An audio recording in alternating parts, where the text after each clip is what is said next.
नमस्कार दोस्तों, स्वागत है आप सभी का हमारे चैनल भक्ति ज्ञान में। दोस्तों, आज मैं आपको द्वादशी की व्रत कथा और महत्तम सुना रहा हूँ।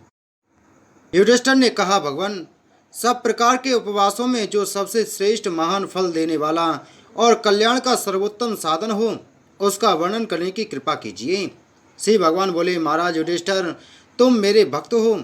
जैसे पूर्व में मैंने नारद से कहा था, वैसे ही तुमसे बतलाता हूँ, सुनो। नरेश, जो पुरुष स्नान आदि से पवित्र होकर मेरी पंचमी के दिन भक्ति पूर्वक उपवास करता है तथा तीनों समय मेरी पूजा में संलग्न रहता है, वह संपूर्ण यज्ञों का फल पाकर मेरे परम धाम में प्रतिष्ठित होता है। नरेश्वर, अमावस्या और पूर्णिमा ये दोनों पर्व दोनों पक्ष की द्वादशी तथा श्रवण नक्षत्र में ये 5 तिथियां मेरी पंचमी कहलाती हैं। ये मुझे विशेष प्रिय हैं। अतः श्रेष्ठ ब्राह्मणों को उचित है कि वे मेरा विशेष प्रिय करने के लिए मुझ में चित्त लगाकर इन तिथियों में उपवास करें। नरश्रेष्ठ, जो सब में उपवास न कर सकें, वह केवल द्वादशी को ही उपवास करें। इससे मुझे बड़ी प्रसन्नता होती है। जो मार्गशीर्ष की द्वादशी को दिन रात उपवास करके केशव नाम से मेरी पूजा करता है, उसे अश्वमेध यज्ञ का फल मिलता है। जो पौष मास की द्वादशी को उपवास करके जो नारायण नाम से मेरी पूजा करता है, वह वाजमेघ यज्ञ का फल पाता है।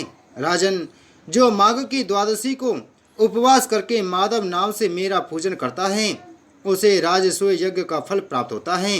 नरेश्वर, फाल्गुन माह के महीने में द्वादशी को उपवास करके जो गोविंद के नाम से मेरा अर्चन करता है, उसे अतिरात्र याग का फल मिलता है।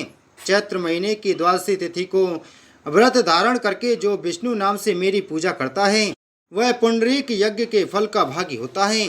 पांडुनंदन, बैसाख की द्वादशी को उपवास करके मधुसूदन नाम से मेरी पूजा करने वाले को अग्निष्टोम यज्ञ का फल मिलता है।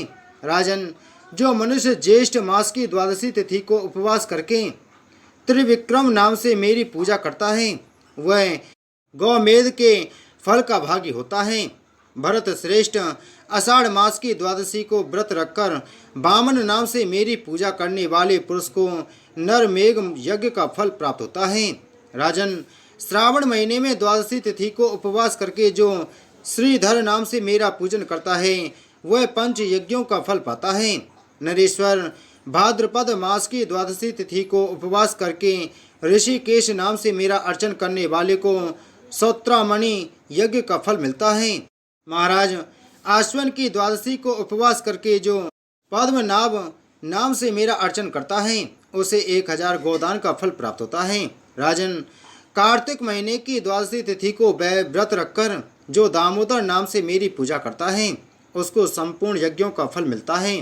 नरपते, जो द्वादशी को केवल उपवास ही करता है, उसे पूर्वोक्त फल का आधा भाग ही प्राप्त होता है।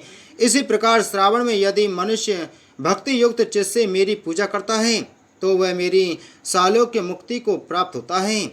इसमें तनिक भी अनित्या विचार करने की आवश्यकता नहीं है।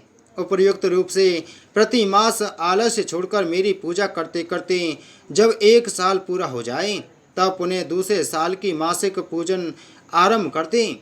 इस प्रकार जो मेरा भक्त मेरी आराधना में तत्पर होकर 12 वर्ष तक बिना किसी विघ्न बाधा के मेरी पूजा करता रहता है, वह मेरे स्वरूप को प्राप्त हो जाता है।